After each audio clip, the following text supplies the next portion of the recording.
They were not bullies. They were fighting terrorism.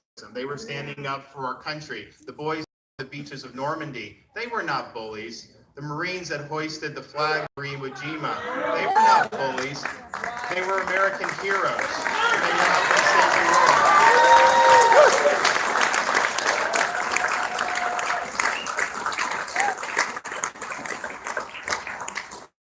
So as governor, up for our veterans. Yeah. And if you sign a pledge saying you support calling the yes the biggest bully, I don't know how you're going to be standing up for veterans. Of course, Andrew has no concept of what it means to serve. But the bottom line is that is just unacceptable. I mean, when we're in the National Mall welcoming our World War II veterans on their honor flights so that they can visit the memorial that's there for them that they earned, that's a great moment because they saved the world for our behalf. And that is what it means to serve.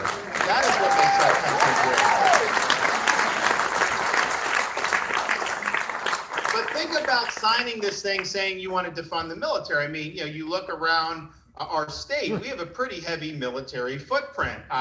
You got a Navy Reserve Center down the road in Orlando. Obviously, MacDill's a very important node in Tampa. Northeast Florida has several bases. Northwest Florida has several bases. It is a very important part of our DNA as a state. I want to defend that as governor. I don't want to be advocating for cutting that out. And also, you look at what that does with the industrial base opportunities that we have. I mean, we have places like in Brevard County where I was last night, Northrop, they did the E-2D Hawkeye that I helped with that in the Congress. These are good jobs for folks. And so when you're advocating cutting military spending, understand that's going to have a hugely negative impact on Florida's way of life and our economy. Right. So as governor, I will stand with our active duty vets and I will stand with our former vets. We will get that.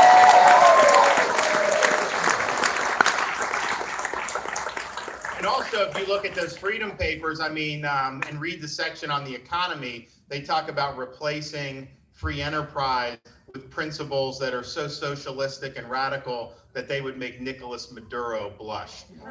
And so I would just urge everyone to take a look at that and send that around. So look, we have a very clear contrast, and I think that I'm the guy that's going to be able to protect Florida's future. I need your help along the way. You have a little bit more than a week to go. Of course, you can vote early. Many of you probably have voted early. But if you've already voted, then your job is not over. I mean, you need to make sure that you're talking to your friends, your family, and your neighbors, and get them to come out to vote. It's an important election. The result of this election will have a major impact on their lives. If I win, we'll be building off the success Florida's had, and I think that will be good for folks. If Andrew wins, he's going to implement policies that are going to be destructive for Florida's future. It's going to stop our economic momentum. It's going to tax people more. It's going to cause jobs to be lost, and on down the line. So the stakes are important. The stakes are high. And we need you guys there for everything. Now, I was thinking about kind of leadership and what that matters, because the truth of the matter is, as governor, you obviously want to support someone you agree with that's going to pursue a vision that you agree with. It's very, very important. But you also need somebody who's going to be a leader when they're governor. And the fact is, most people that get elected to political office, particularly career politicians, they're not leaders. And there's a difference between being a leader and being somebody who's just playing the typical political games and doing the typical political arts. I think you saw that when we debated how Andrew is in terms of being a typical politician, not taking responsibility for anything, not being honest about his record and all these other things. And that's not what we need in the state of Florida, because we're going to have issues that come up over the next 4 to 8 years that we're not even thinking about right now. And the question is, who do you trust to be able to handle those issues in a way that's going to be good for the people of Florida? Who's going to handle it and take responsibility? Who's going to handle it with integrity? Who's going to handle it with honesty? And I'm the guy that's going to be able to do that.